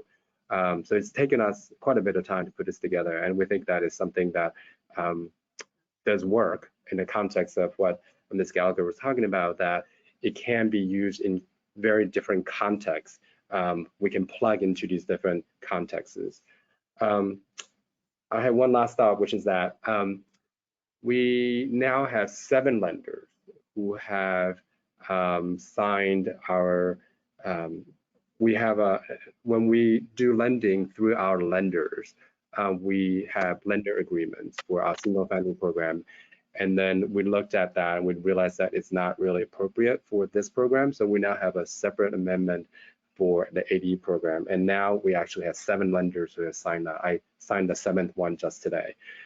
So we, and frankly, it's more and faster than I had expected. And from the ground, we're also hearing that the grant itself is creating quite a bit of buzz. People are very interested in the program. And I think that, it's garnering momentum. I'll pause there and take comments and questions. Thank you, Tim. Comment from board members? I have a Mr. Starr first. Go ahead, Noah.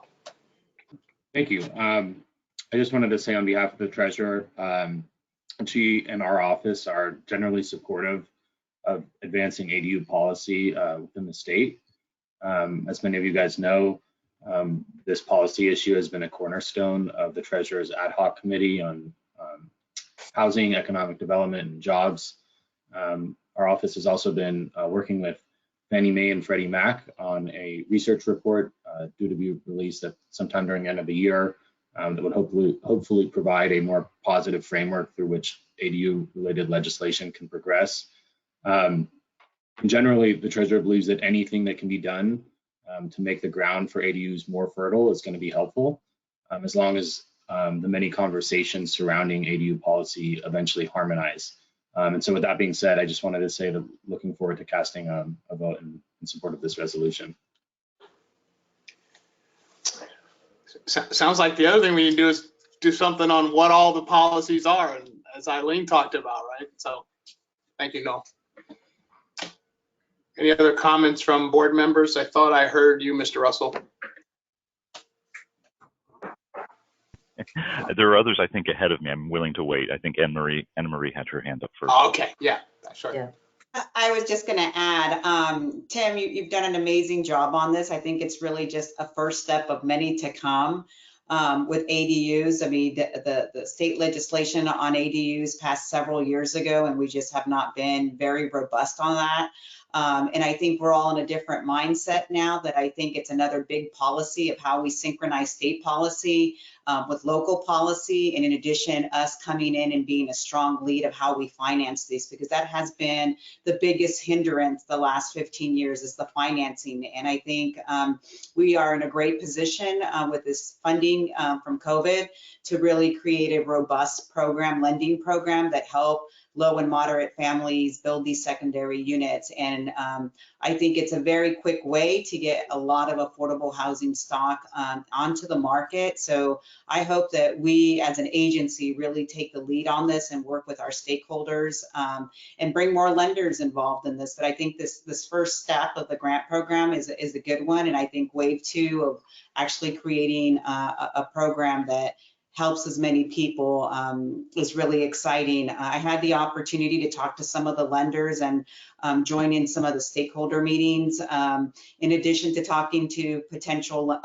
people seeking loans. And most of these are really young families who got into $1 million homes that are looking for generational housing to bring an aging parent or supplemental rental income. And we need to do that. We need to think outside the box for these families. And I'm really excited about the possibilities with this. So good job, Tim, and with the team that you work for. And I look forward to adding to the conversation and us really coming up with a vehicle, a finance vehicle for lenders to want to partner with us and really finance these, because there has not been the political will there or the financing will in the past. Thank you, Anna Maria. Any other comments? Chair Gunning, this is Delilah. Oh, hi, Delilah. That's your, hi.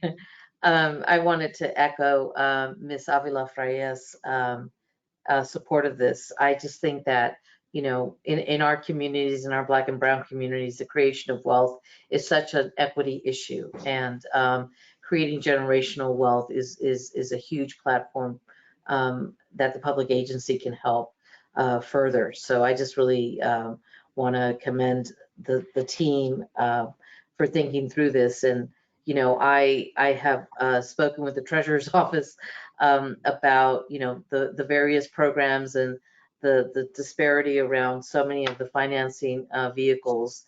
And it's nice to be able to have, you know, just something very simple, $25,000 grant. We're going to help you out. We're going to help you out early so that it'll help you get the leverage financing that you need moving forward. So I really think it's a strong program. I just had one question for you, Tim. Are we, as in exchange for the grant, are we creating a bureaucratic nightmare or anything? Are we recording a deed? Are we recording a covenant? Are we, you know, how are we gonna, you know, make sure that $25,000 is furthered the ADU? Is there a vehicle or mechanism that we're using? A bureaucratic nightmare, never. Why would we do that? I mean, I think that in general, I think that in terms of ADUs, we all agree that we need to create the units, and sort of period. Like we want more of these units, right? And then there is research from the Turner Center, which we can share with the board if you like, that I have done a lot of looking at sort of like unit by unit and market by market of the rent for ADUs. And then the thing to make a long story short is that they have determined that ADUs are naturally affordable. So then we have had, you know, long debates about whether or not we want to ask a homeowner, let's say like like you're suggesting, like de-restrict, or ask a homeowner to sort of say like, okay, well, you must rent to 100% AMI. And I think that's exactly the kind of stuff, if I could just be so bold to say, that would scare people off our program. And it's one thing for us to sort of ask for, let's say, AMI sort of requirements when we are talking about a large project with like a, you know, a project manager and, you know, a site manager. But as individual homeowners to do that, it would be very, very daunting. And then on top of that, we kind of felt that there's also a focus on multi-generational housing, which I know some people feel really passionate about, right? And that aspect can also be really difficult when you talk about that. Well, let's just say my mom, for example, like my mom actually is 120, but you require 100, and that means that she can't live there. So, you know, those kind of issues came into the equation when we had these internal policy debates. So in the end, we required sort of one really simple thing, which I hope is not bureaucratic, and I don't think it is that we said that the units must be residential, meaning that, as you know, during COVID, a lot of people created these sort of ad hoc ADUs in their backyard for an office. And we said that what we want is a living unit. And who actually lives in it and what the income level is, we're not going to put an overlay on that because we feel that it should open up opportunities for extended family, multi-generational, and also it's naturally affordable. And there's no need to put more on it than needed because we want these units. Okay, well, that's great. Thank you. I just wanted to be ultra clear about our thinking behind it. So thank you very much. But I support that. I guess in answer to your question, Delilah, we're not funding until they've begun the process, correct? So that's the protection against them just running off with the 25 grand, Tim? Yeah, so then that was another thing that we thought really long and hard about is that some people may say that, okay, well, we're just giving people grants so they can get started. So what we're doing is that we're putting our money in when the construction escrow is opened. So that means that there's a construction lender who has underwritten sort of the loan and also make sure that there is a real good likelihood that there's going to be a takeout. And once the construction escrow is open, because that means that our lender has done all that work, as soon as I put in that application and show us that there is an actual construction note, we're happy to send in our money. And we do require that when the construction is done, that we get a certificate of occupancy so that we can sort of track that this work is actually being done. Because to Chairman Gunning's point is that we don't, well, for me, for example, I know I have a lot of projects that start at home that don't finish, right? But we do know this, when a lender gets involved in a project, that project is gonna get done, right? So leveraging on top of that, that sort of infrastructure or that sort of network of like, okay, well, if you go out get a construction loan and then construction escrow is open, we'll put our money in because that thing is going to get done. Great conversation. Okay, Mr. Russell, start. Yeah, well, first of all, Mr. Su, I would encourage you to make sure you complete your honeydew list because that's an important part of being domestic bliss. It's absolutely critical. To the point, however, San Diego's been, I think, on the cutting edge of the city of San Diego in terms of liberal ADU policies and has gone far beyond what the state requirements were.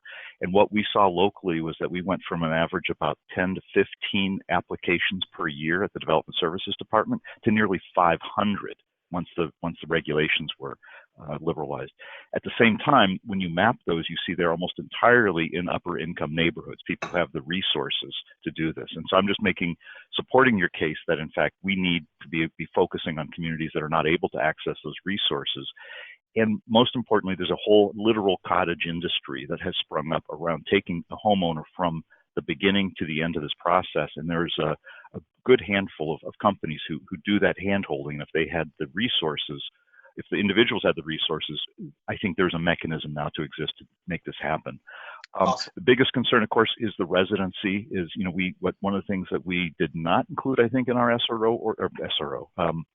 ADU ordinance was residential requirements that the owner occupant needs to be there. It was a contentious issue and is still being debated locally. And I just wonder whether you had given consideration to how do we guarantee that in fact it's an owner living there and not someone who is a serial speculator.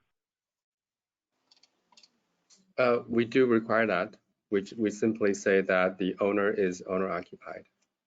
Yeah, because just like our single family first time home buyer program too, that we're not trying to support, it's the main residence should be owner occupied. I mean, in theory, they can switch. I mean, I think people who are sort of aging in place, they could build an ADU and move into the ADU themselves and then rent out the main unit. We're okay with that. I do want to talk about one thing that you mentioned, which is also something that we're working on. So you mentioned that there are builders who are starting to provide like a turnkey solution, if you will, right? So some of those builders are also providing financing, no different than, let's say, how solar took off, right? Solar took off in part because they provided financing. So one thing that we know that we're going to need to do, and we are thinking about this, and we're going to build this out. Earlier, I mentioned that I had a call in which the lender is a credit union. For a variety of reasons, credit unions are traditionally not big lenders for our program, in part because they tend to make the loans and keep it on their balance sheet, right? So then we are in the middle of trying to think of and create a separate track for people who want to participate in the ADU program, want to access this grant, but they don't really want to participate in our first-time homebuyer program. So that's something that we are aware of, and we're definitely going to do, because we do want this money to be available to folks who are providing those turnkey solutions. And they created a financing arm for the sole purposes of financing the ADUs that they're building, not really to do other things. And at this moment in time, we don't have that track. And we have heard, to your point, Mr. Russell, we have heard from a couple of lenders that have already signed up with us that they have a few deals that are about $15,000 to $20,000 short. And those are exactly the kind of deals we want to bring to the table, right? That this is providing that gap for those families. Mr. Great Gunning? comments. Then yes. Yeah, Jonathan Hunter. So I think Stephen Russell's report on San Diego's experience partly addressed my concern. But it's just sort of, I really applaud the way this is structured in a way that it addresses equity by helping build income and resources in lower income communities.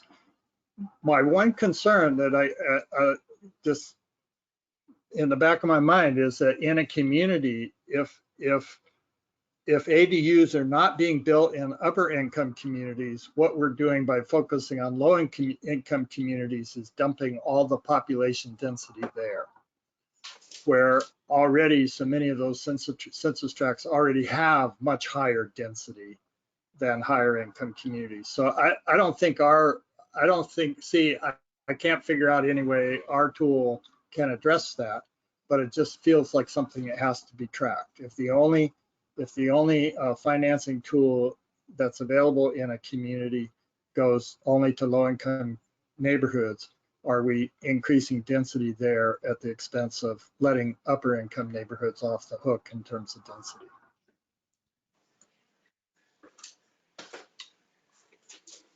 Good comment, Jonathan. I guess the other side of that is what Steve says, which is that if only high income communities are doing it, is it focus there because they can afford it, right? It's a balance. But I think this is a growing industry, right? And I like the position the agency has put itself in, but there's a lot of laws that have passed on this, and I don't think we know how it's all going to work out yet. Mr. Chair? Is there yes, go ahead. I just wanted to make the comment and really just appreciate everyone's, just commentary in general on ADU. But I'm noticing like the reoccurring theme without all the different agenda items that we discussed so far is around the impact and the power of the interagency work. Because I was just thinking about like the master plan on aging, for example, that some of us are participating on. And one of their top goal areas is housing for the aging. And this has often come up as like, how do we take more advantage of it? So just wanted to put that out there too, as just something for the agency here, that as this continues to grow, and as many of us know, there's so many different laws and stipulations around it, there's other groups that are really, really depending on it that can really be a great resource, and a group of stakeholders that's very much looking forward to it, such as the master plan. So looking forward to the vote. Thank you. Thank you. Is there a motion to adopt Resolution 2117? Chair Gunning, I just had one more comment before that to Yes, bring please. to the board is also that, going back to Tim's staff report, I think it's really important to acknowledge this 25,000 as well, that, in looking throughout the cities, that this really does give a start to someone in a rural area or someone living in a very expensive, dense community with the application fees and getting started on that. Also, going back to the policy questions, is there are some cities and, in our research that we saw that don't charge these fees until occupancy. And that's where really good state and local partnership is, having consistency, because that's a huge help as individuals are trying to get loans, that if cities say, all right, you're committed to this ADU, we're not going to charge you all the, I mean, you'll pay them at the end of occupancy. And more cities need to be doing those types of practices. It helps everyone around as the financing sets up and we do these grant programs or loan programs. And also I echo our colleagues' comments in regards to the equity that I personally think there needs to just be a loan product for low, moderate, and higher income, because the goal here is to get more, to leverage limited land throughout the state of California in getting these units are. And the more affluent families, they're using them for family too. They're using them for supplemental income.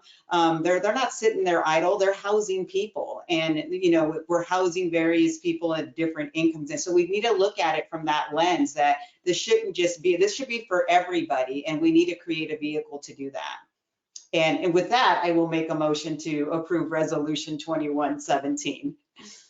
Well done, well done. Is there a second? I'll second that. There's been a motion and a second. Melissa, roll call, please.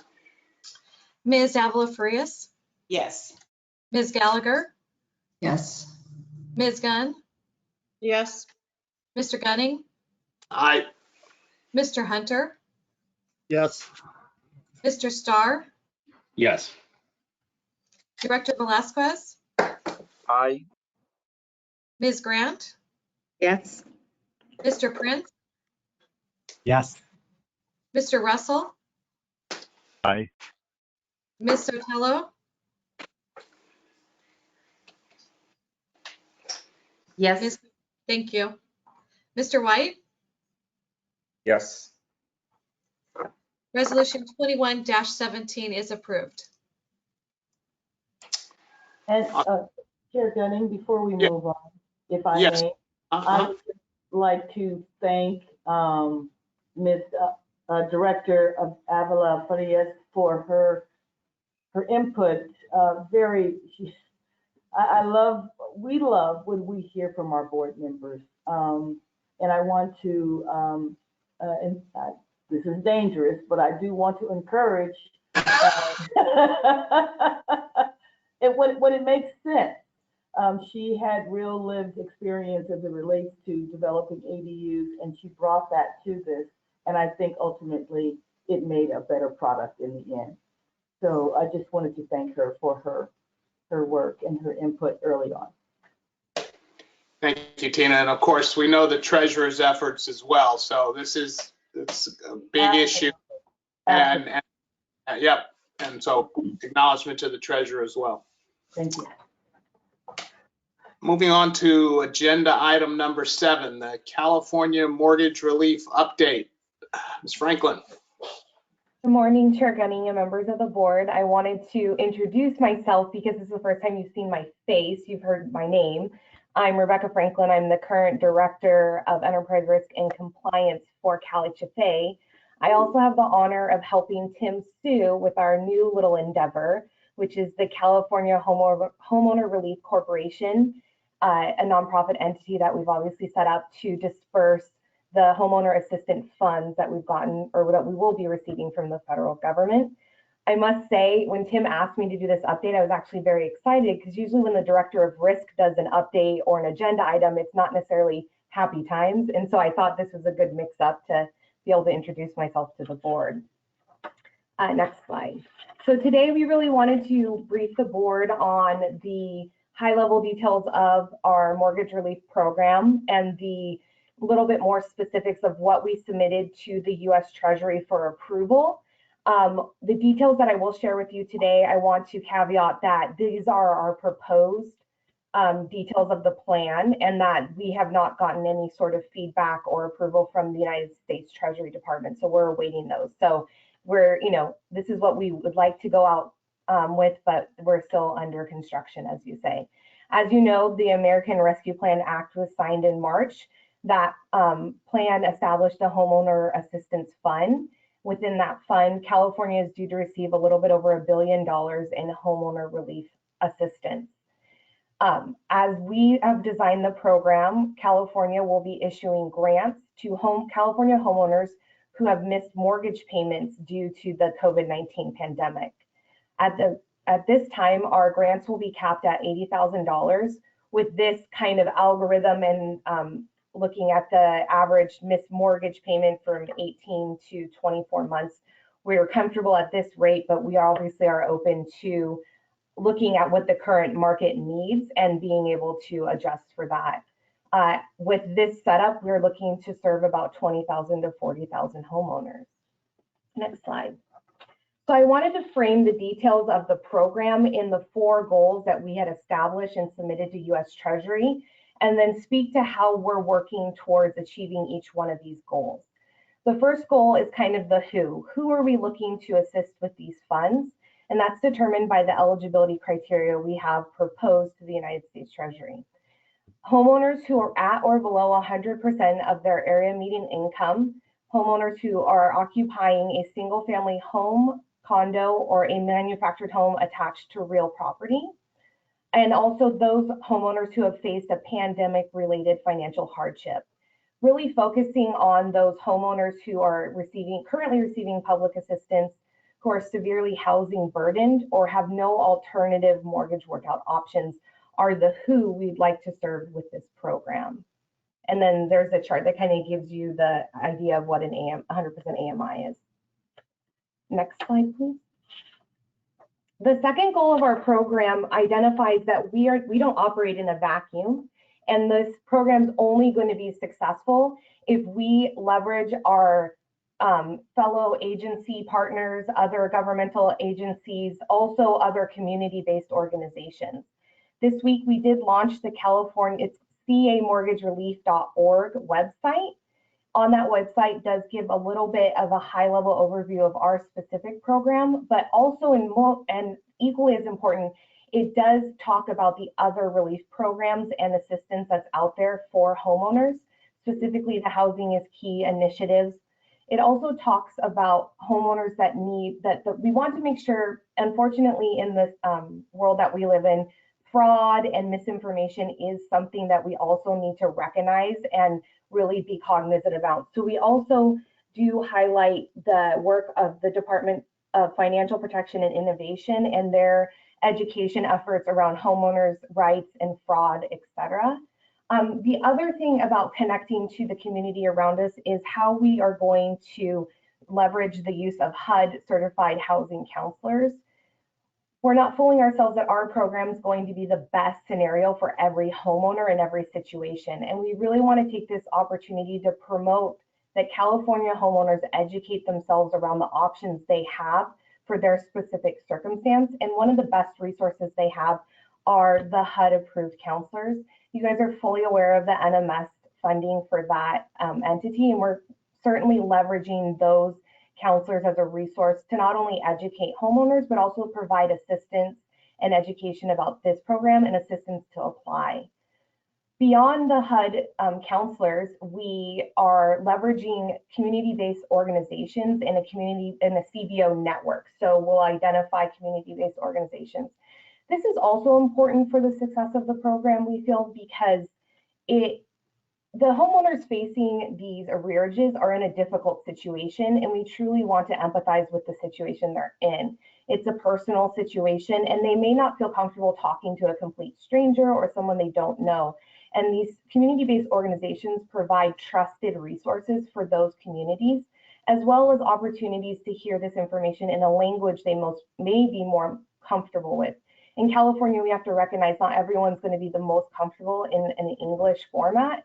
And so we really want to meet people in a place that they're most comfortable, in a language they're most comfortable, in order to get this information to them and also support their application process. So we're kind of doing this network approach of how we're going to not only do outreach, but also support the application process. Next goal, please, or next slide, also goal. So slide 3 talks to the spirit of the Homeowner Assistance Fund and really what we are intending these funds, the targeted area we want these funds to help. It's not a secret that socially disadvantaged communities were hit hardest in the global pandemic. And so we really, and the guidance that we've gotten from the federal government really wants, is strongly worded to prioritize these communities. So how are we going to do that? So first, we're going to use similar what Tim was talking about earlier, the qualified census tract, the geographic filters, and we also have been in connection with UCLA and their study on the Homeowner Vulnerability Index. So we're using those 2 geographic filters with maybe a few others to really identify what those socially disadvantaged communities are, where they are. We are also leveraging the use of the system called CORD. It's a geographic filter and dispersion that shows not only where those communities are, but it gives us the ability to overlay our efforts and who we're reaching. So we're going to use it in 2 fashions. With the overlay of the QCT and the OVI, we can then look at our marketing and outreach efforts and show exactly what communities we're hitting, whether it be radio ads or the community-based organizations. We can physically see whether we're making a mark and having a presence in those defined communities that we want to prioritize. Similarly, on the back end, we're going to be able to overlay that with the applications we receive. So we will be real-time tracking where we're getting applications from. This allows us to identify pockets where we want to prioritize, and we want, we've identified it as a socially disadvantaged community, but maybe we're not getting the application rate that we would like. That helps us to understand where to dig a little deeper. Do we have a community-based organization there? Do we need to send out more resources? Or why are people not from that community applying to the program? So in a real-time sense, we'll be able to identify pockets of where we're not getting the presence we would like and be able to make adjustments accordingly. Our last goal, in the next slide, is the operations part of the program. So we took a lot of time to reflect on the current relief efforts that are out for Californians, as well as learning from that little program we used to run called Keep Your Home California. So we have really just taken a lot of effort around designing an application that's not intimidating and that's easy to fill out, that's not burdensome. We don't want someone to get to the application and feel like this is, writing a dissertation or having to apply for your mortgage all over again, right? We want this to be an ease. They're already in the tough spot. We don't want to make this even more burdensome. So we're taking the metrics around how long does it take to fill out an application and also how long to process the application. Fortunately, technology has evolved a little bit more since Keep Your Home California, and we've been able to aggressively negotiate service level agreements with the servicer community that will help speed the processing time for applications. With that being said, though, we also, when you have the director of risk designing the operational program, we need to keep in mind due diligence of making sure the right people are getting these funds. Those who are intended to get the funds are those people, and fraud. So we are having to balance the speed of applying and the documents we're requiring with doing a honest set of due diligence that the right people are getting the assistance they need. So it's kind of a balancing act, but we really are trying to prioritize how complex the application process is for the applicant and their experience in it. I also want to highlight a major lesson learned for us from KYHC or Keep Your Home California was the fact that we needed to get the servicer community signed onto the program as soon as we could. We don't want the applicant to experience what we did in the past, which was they applied, they may meet the criteria, but their servicer is not participating. Because if that scenario comes up, it results in a very long processing time for us to sign up a servicer, or for them to be denied because we just can't simply have that. We have to have that agreement in order to fund their assistance. So currently as the slide said, this was last week, we're signing up servicers every single day. I know that there's a couple in the top 10 that we're talking to this week specifically, but looking at the delinquent loans in their portfolio, we have coverage about 62% of the delinquent loans in California currently. With that being in numbers of servicers, we have 5 of the top 10 and 10 of the top 20. So we are aggressively working this to make sure that this risk does not become a reality. And our last slide today is what probably everyone wanted me to start with, which was the timeline. So obviously we've been busy. The American Rescue Plan was signed in March. Like I said, in September, we did launch our website, and we are anxiously awaiting our Treasury feedback and approval. We are in a testing phase right now, and we are aggressively testing all of our systems, our call center, our processes, to make sure once we are as ready as we can be, once we do get that Treasury approval and the funding from that approval, that we will be ready to go as soon as we can. And I'd like to take any questions you may have at this time. Well done, Rebecca. Very well done. Thank you. Questions from the board? This is an exciting program, and we learned a lot from Keep Your Home, and it's good to see us evolving as we structure this next opportunity to help Californians.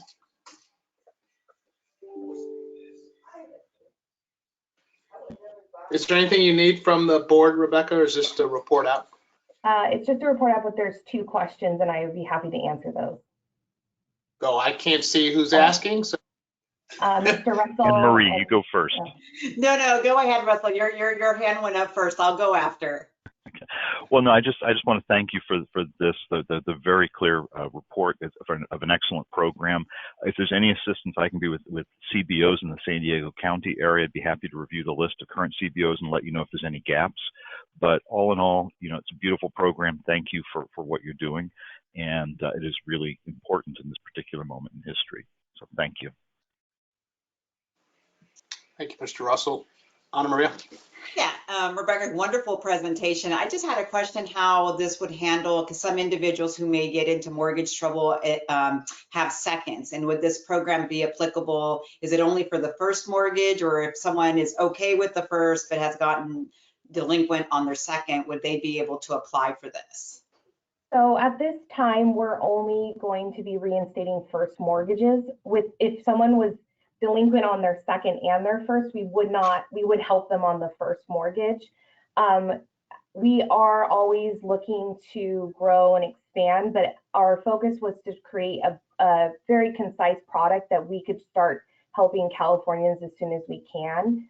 And then the second mortgage is also the second lien holder. So we felt like our priority was to help as many first mortgages as possible. Gotcha. And then was there any other layering of thought process around, like, for example, there's obviously more vulnerable populations that would fall into this, obviously COVID has brought everyone was vulnerable in COVID, but, just like, the workforce around teacher, certain populations that we know are critical to keep in communities and to keep housed, such as public safety and teachers, etc. Any thought process around that, or just keeping it general to income? So the U.S. Treasury guidance is very specific on AMI. So we are required to, it's very specific that we are required to distribute 60% of the funds to households at 100% or less AMI. We do have flexibility outside of that to go up to only 150% AMI for socially disadvantaged communities. We are looking to, like I said, our program, while we wanted to get the submission to the U.S. Treasury to get the funding as soon as we can so we could start helping Californians, these are all layers that we expect to have dialogue once we've kind of gotten through that first initial pass of getting the federal approval, because we really wanted to prioritize getting the money to the state first. But that's something that we haven't had a dialogue, if I'm going to be honest, but it's something that we certainly should look at in the future. Great, but it looks wonderful. Thank you so much for your presentation. And I just want to take a moment, because I can, for this moment. And our team really has pulled together, and it's not just me. And I really want to recognize all of the directors at CalHFA who've really everyone has a day job and has stopped and really gotten something pulled together within a matter of weeks. And being a new kid on the block and being someone who spent my first 11 years of my career in governmental agencies, this is very impressive. And so I just wanted to commend my teammates on that, if I could. Well done, and a team player. Nice. I know, right? That's good stuff. Good stuff. Well, thank you very much, Rebecca. Appreciate the report. Any other questions before we move on to the usual reports, item number 8. Let's draw attention to the usual reports. Any other board matters from board members, or issues from board members, I should say? If I may, this is Mr. Russell here. I just want to thank my colleagues on the board here. We had Mr. White, Mr. Gunning, Mr. Prince, discussions about naturally occurring affordable housing. I will tell you that that was very informative. I'm continuing to gather information on that, on what responses that may be, and I look forward to having maybe a conversation, a subsequent conversation on that topic. But I just want to thank my colleagues for helping inform the research thus far. Yeah, not that I want to volunteer, but I really appreciate the interaction with other board members, Mr. Russell, so thank you. But if there are opportunities, that we all work together, we all want to help, so thank you. Mark has informed me, I don't think there's any comments or public members signed up, but I do offer an opportunity for members of the public to address the board on matters of concern. So with technology, I defer to you, Mark, but if there's no one out there. We all good, Mark? This is Courtney. We don't have any comments from the public. So all right. Thank you, Courtney. With that, I'll seek a motion for adjournment. Don't speak at once. So moved. So moved. Thank you, Mr. Hunter. Is there a second? Second. Sign of a good meeting. People don't want it to end. I know, right. Everybody's having too much Tina fun. wants it to end, Delilah. She's No, like, we don't know how to navigate the exit button. That'll do. Hey, again, Tina, thank you. Welcome aboard. Thanks to all of the board members. Just super conversation today, super participation. I think we've got some work ahead of us, and I share with you, I really like working with everyone here. Really appreciate it. Thanks, everyone. Have a good afternoon. Bye-bye now. Bye, everybody. Mhm.